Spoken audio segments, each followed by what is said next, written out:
lot of moneyness, or Krishna politicsness. No, Krishna consciousness. So that means we change our consciousness. But to change our consciousness, we have to start from what is consciousness. We have to know what consciousness is, then we can work on it. Just like if I say you have to change the transmission on the car, and all you know is how to change the tires. Changing the tires is not going to fix the problem. So if we say you have to attain Krishna consciousness, just talking about Krishna is a start, but that's not the actual thing. So we come back to that same point again and again, that this means you have to be able to work on the level of consciousness. And it's not that difficult. Everyone has everything they need to perform this consciousness experiment and to learn about consciousness. All you have to do is sit down and turn your consciousness inward. Now our consciousness is going outward toward the material senses. So when we turn the consciousness around and contemplate itself, then we can do that. Anybody can do that. It doesn't require anything special. Just you have to have the desire to do it. So everyone already has a fully complete and equipped laboratory of consciousness. So then if you chant the mantras and you also contemplate these things, these issues of consciousness, then you'll understand everything we're saying accurately. And you'll get the benefit. Having a cat, I mean, you don't need TV if you have a cat. You know? It's so entertaining. Okay, any more questions? Another one from Bruce. Similar? Even better. Uh-oh. Can we chant the Gayatri mantra along with the Maha mantra? If you have second initiation, you can. I don't know how many times I had to post this. Do not chant Gayatri mantra without being initiated. Because if you're impure, just like, what's the difference between the wires in the wall that carry your electric current and the wires in the toaster that get hot when you pass current through it? The wires in the wall have very little resistance. They're made of pure copper. So when the current goes through, they don't heat up. But the wires in the toaster, they're made with more resistance. So when the current goes through, they heat up, they get cherry red, and then they toast the bread, right?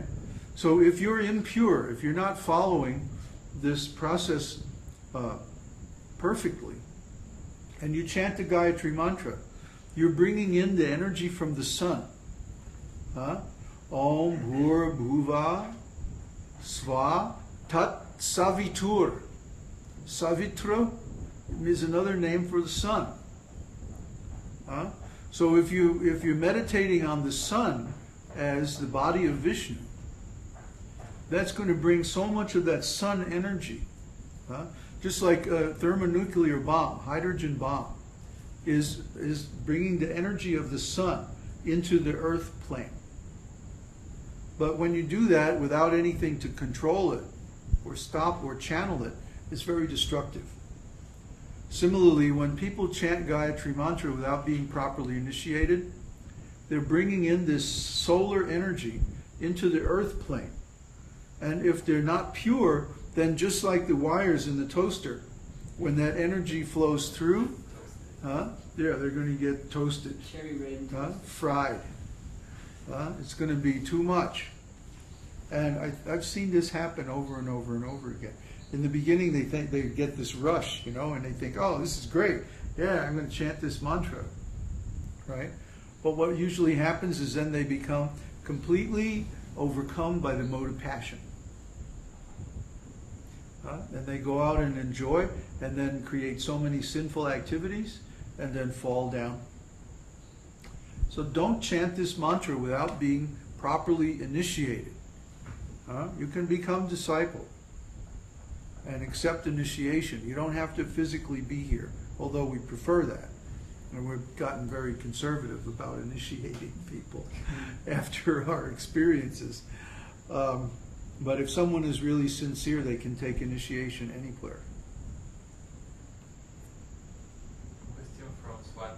Uh-huh. On my first attempt to focus on my consciousness, I fell asleep. Any hope for me? Well, that's Shanti, Shanti.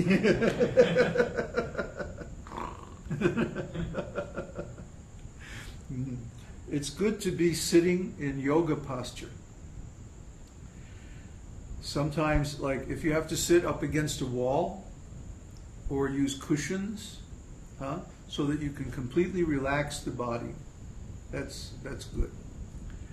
But the spine should be vertical and straight.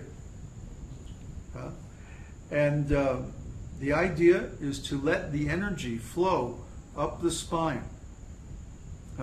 There's something in Chinese Qigong called the Great Circulation, where the energy flows up the spine and then out the top of the head and then around and back in from the bottom and up again like that. So with each breath, that energy can flow. So in the beginning, if we can't concentrate on consciousness directly, we can begin by concentrating on this energy flow, prana, which goes according to the breathing and like that. And then gradually become more subtle until we perceive consciousness directly. And to do this, the awareness, the center of our awareness, has to travel up until it reaches the top of the head. That's a technique. It's called Kundalini Yoga. And it's just a technique. That's not the thing itself. The objective, of course, is to become conscious of consciousness. But actually, if you understand what consciousness is, it's very easy to just be conscious of consciousness. Just direct your consciousness towards consciousness. But you have to know what consciousness is, and you have to be able to distinguish it from mind and senses and intelligence and all of that. I can't do that for you. I could sit here and explain it all day. But sometimes you have to, if you can't do the high techniques right away, you do some lower technique until you become qualified. So Kundalini Yoga is a good approach to that. But still, I mean, ultimately you're going to have to just be aware of consciousness. Okay, that's it. That's it? Okay. So, one question. So by Kundalini Yoga, do you also mean that it is wise to meditate on the chakras and the energy flow between? Well, you'll automatically become aware of the chakras by watching the energy flow. Because that's where they flow. That's where it flows. The flow goes through those channels and nodes on its way through, and you can't help really but to notice it. One last question. Luciano. Okay. In developing my Krishna consciousness, I am following the 4 principles: chanting Maha Mantra, listening to podcasts, Satsangs, reading, doing my best to put what I learn in practice and change my habits, life, etc. Now I feel that I have more energy, but this makes things difficult. With my newfound energy, when Maya attacks, it's getting tougher to overcome. Oops. Is this part of the process? Well, yeah, because are you saying that the reason that you weren't enjoying before is you didn't have enough energy? So then if you have energy, then you want to go out and enjoy? That means the desire for enjoyment is still there, you see? It's just you're holding it back temporarily. You know, that's like saying, well, what's it like saying? It's like saying, I don't need to have a car. Right? I don't like cars. I don't want a car. And then you get some money, and the next thing you see is driving this Cadillac down the, What happened? Oh, I had enough money, so I bought a Cadillac. Well, that's not really following the four regulative principles, okay? When you follow the four regulative principles, it means you give up the desire for material enjoyment because you're accepting a higher enjoyment. So if you're following the four regulative principles, then there's no reason not to chant Maha Mantra. If you can realize the Maha Mantra, which is the eternal dance between Radha and Krishna, and then you'll get all kinds of spiritual enjoyment, and you won't need the material enjoyment. But be sure to chant the Panchatattva Maha Mantra. Sri Krishna Chaitanya Prabhu Nityananda Sri Advaita Gadadhar Srivas Adi Gaur Bhaktivinoda. Now, before chanting Maha Mantra,